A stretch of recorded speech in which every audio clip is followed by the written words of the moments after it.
Good afternoon, everyone. We're at the podcast studio and we've got a special guest of Wal Beaney of Team PP Sports. Hello, Wal. How are you? Yeah, not bad. Aching a bit from yesterday. Yeah, good weekend. Yeah, real good. And the MX Nationals at Oxford Park. And what about this? Tell me more.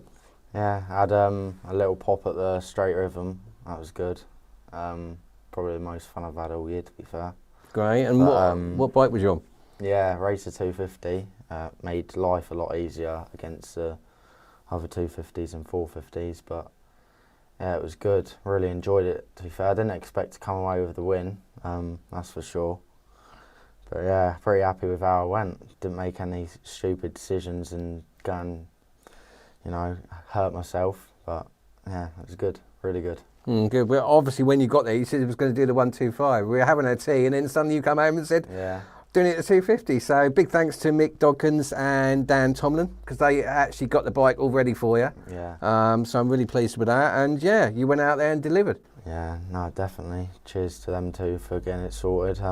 Felt good, to be fair. The suspension was nice. Bike handled quite well. So yeah, didn't really feel out of place at all, to be fair.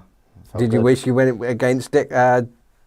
No, it wasn't. No, Dylan. Yeah. Did you want to go against Dylan? Nah, don't think so.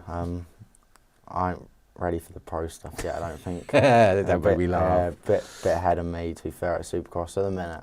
Yeah. Have to see how it goes for cusses. And how did the weekend go? What was your results in MX Nationals?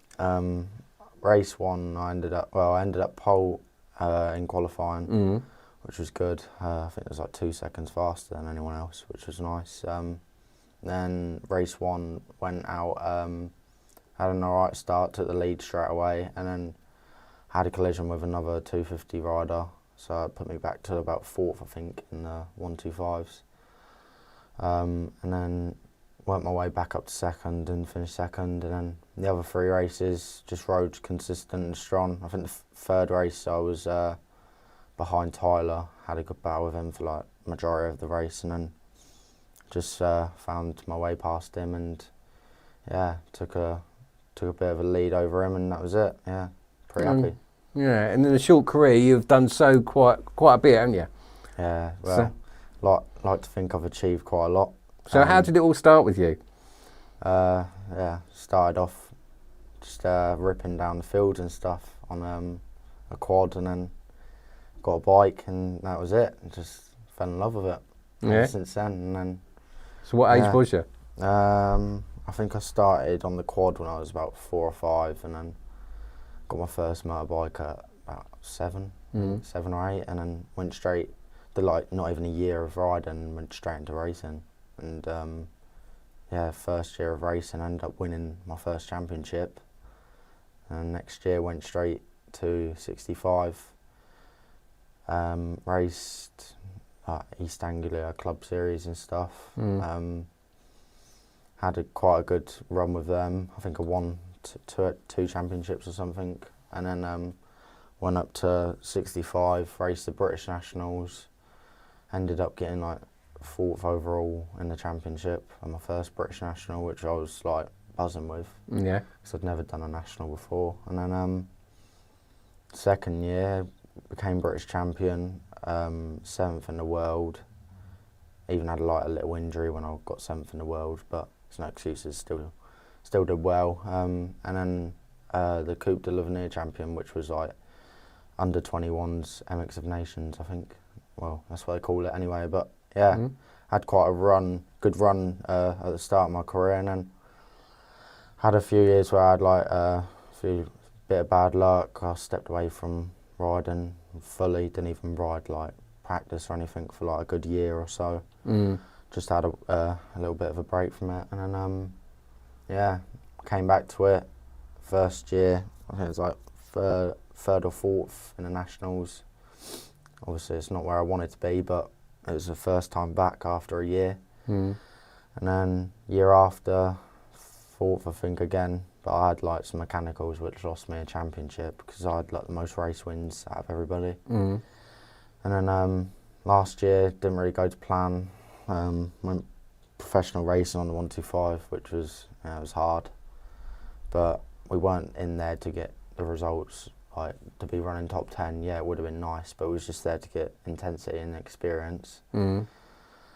So yeah, and then obviously had a bit of a, I think the whole world sort of didn't expect prices to go up so much, so we even had to just like step it down a little bit because we was going to do a full EMX championship, but because it was so much money. Yeah, they're about 300 quid a round, aren't they? Yeah, or they're more. Just for entry fee, it was 300 quid a round, but it was more like the fuel side. I think we tallied up Italy, and it was just like it was silly money.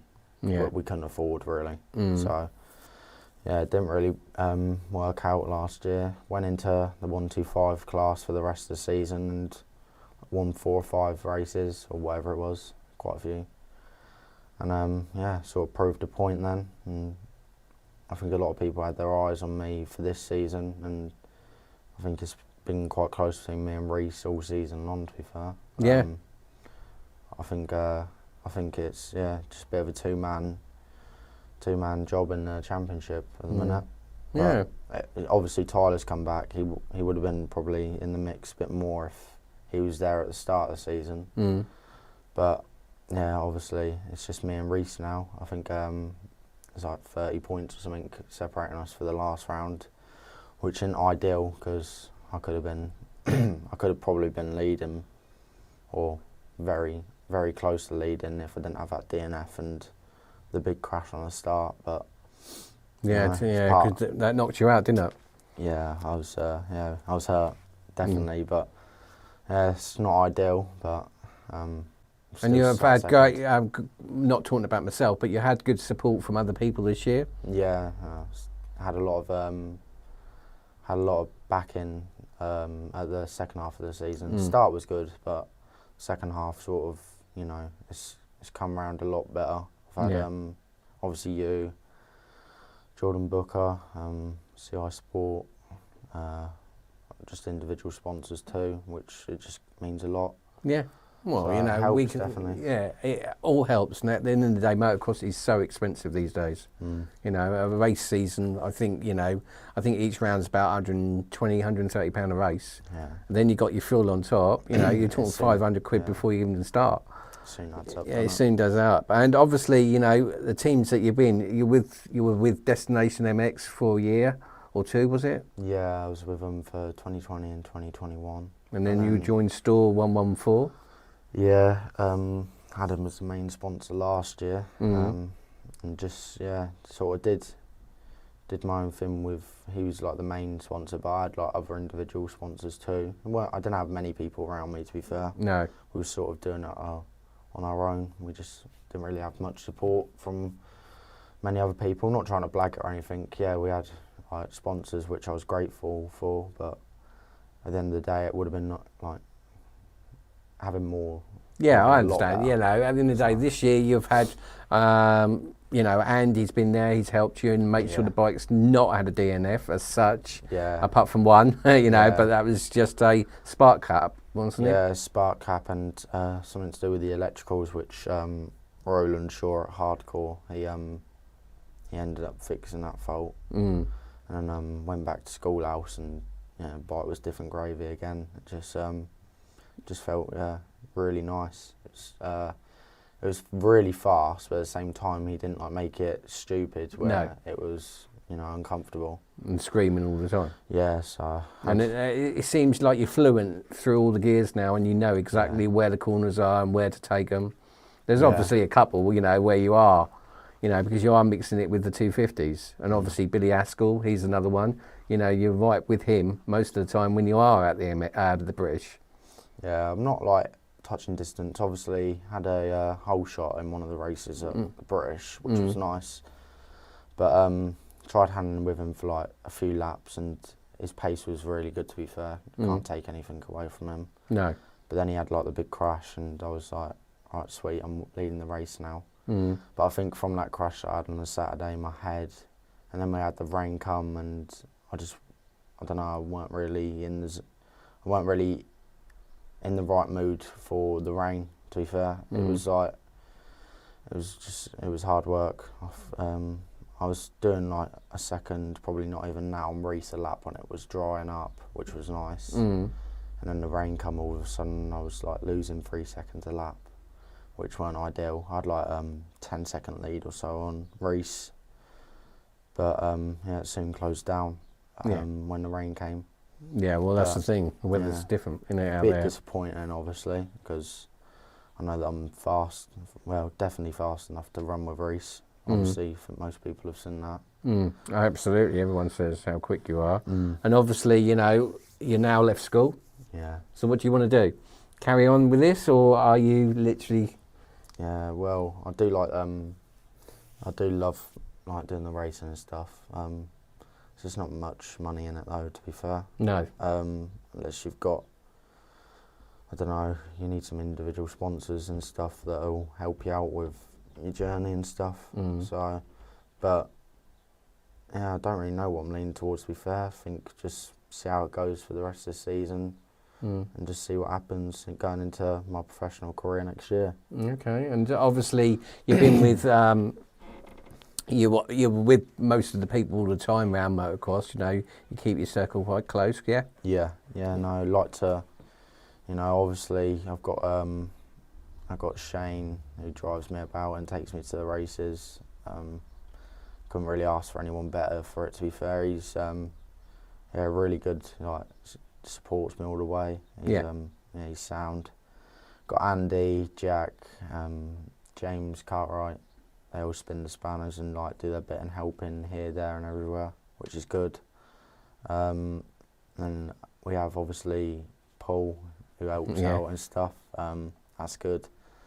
Definitely takes a lot of pressure off of me and Dad and stuff with like financial bits and stuff, especially for like the round entries, bike stuff. It definitely helps out, and it just takes pressure off my shoulders as well, because sometimes like it was at a stage where I was paying for it and stuff. Obviously, I've got to do my bit as well because I've left school. I've got to go and earn some money, but at the same time, I don't think many other riders, well, I wouldn't be surprised if there's any riders at all that are paying for their entry fees for races and stuff out of their own pocket at my age. So no, I mean, we see, I enjoy actually seeing it's a hobby to me and I enjoy it. I love seeing you out there and competing, and you come in, you're very professional at your age, very polite, there's never a bad word, if you have a bad day, you just go behind, you sort it all yourself out and come out for the next one, correct? Yeah, definitely. So like to think that I'm polite and stuff. I try manage to go a long way, obviously. Well, exactly. So. And obviously your dad, he did it with you for 10 years, 10, 12 years. Yeah. So obviously he's seen you come all the way through. So was he your main one? Was he firing you up all the time? Or? Yeah, obviously I had my dad in my corner all the time, mum as well, obviously. But yeah, Dad he's sort of stepped back a little bit, let me do it a little bit more independent. It's look forward to having him there at the last round and stuff, which should be good. But yeah, he just said like, look, I just need to have a bit of time away from it and stuff. He's been at it for, like you said, 10 years now or so. So, I don't really blame him and stuff. I'd love for him to be there and stuff, because I think I'm probably one of the only ones. Well, I probably am the only one at my age that's not got any parents at the races with me every round.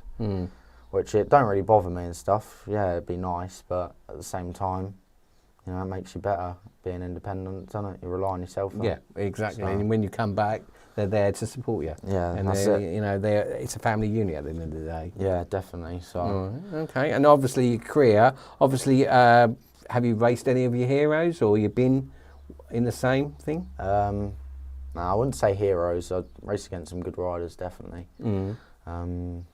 Had some good battles with some top riders and stuff over the years, but yeah, not really where I want to be, at least anyway, and where I dreamed of being. Like, where do you want to be then?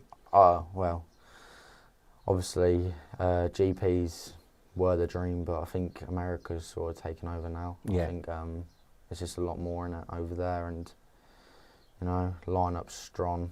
I don't think you can get a stronger lineup than you do out there. So. And do you see yourself going over there at all? Time will only tell, really.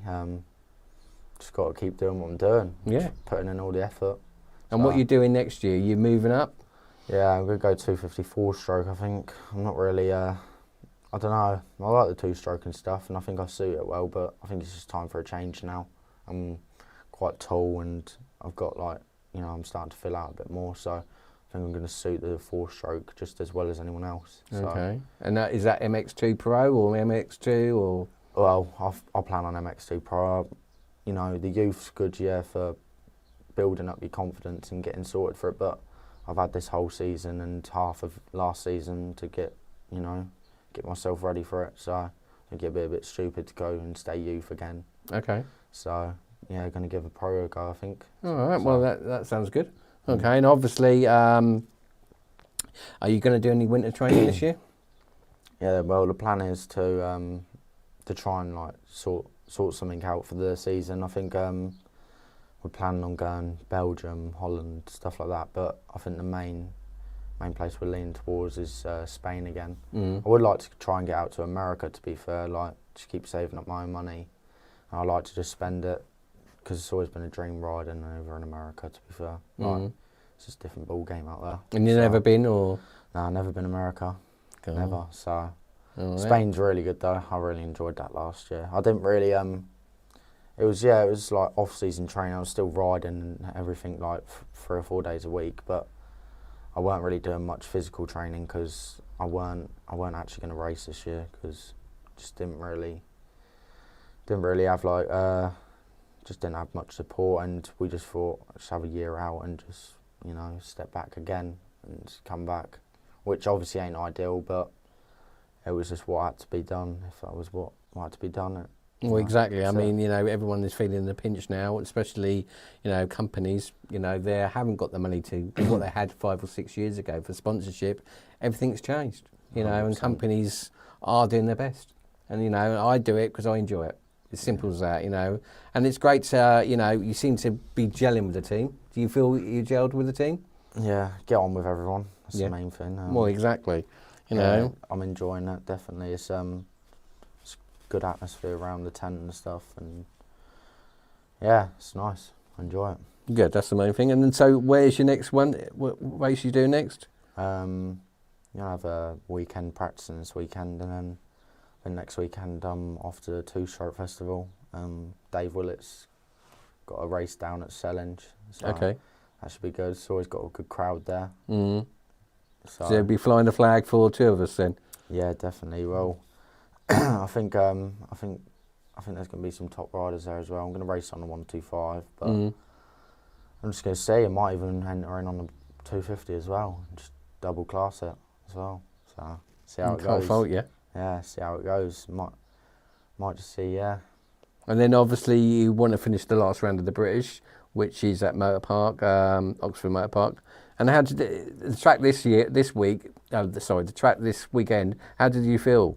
Apart from that, I know it was a bit tacky to start off with, but once it dried out, was it a good track? Rode nice. I thought it was going to be totally different, to be fair, because last year it was sort of, we were stepping away from summer, so it weren't as warm. But I thought it was going to be quite fast, and I didn't really think it would get that rutty, but you know, proved me wrong. It was far from flat, definitely. So yeah. And is this the first time you've ever done the rhythm for anywhere? No, I did. Well, I've obviously raced with MX Nationals loads in the past, but that was my second time at Oxford. So. Oh, right. But yeah, last round of the British there, pretty familiar with the track now. So yeah, because we've got the Bridgestones there in a couple of weeks' time. Yeah, obviously that clashes with the Two-Stroke Festival. Yeah.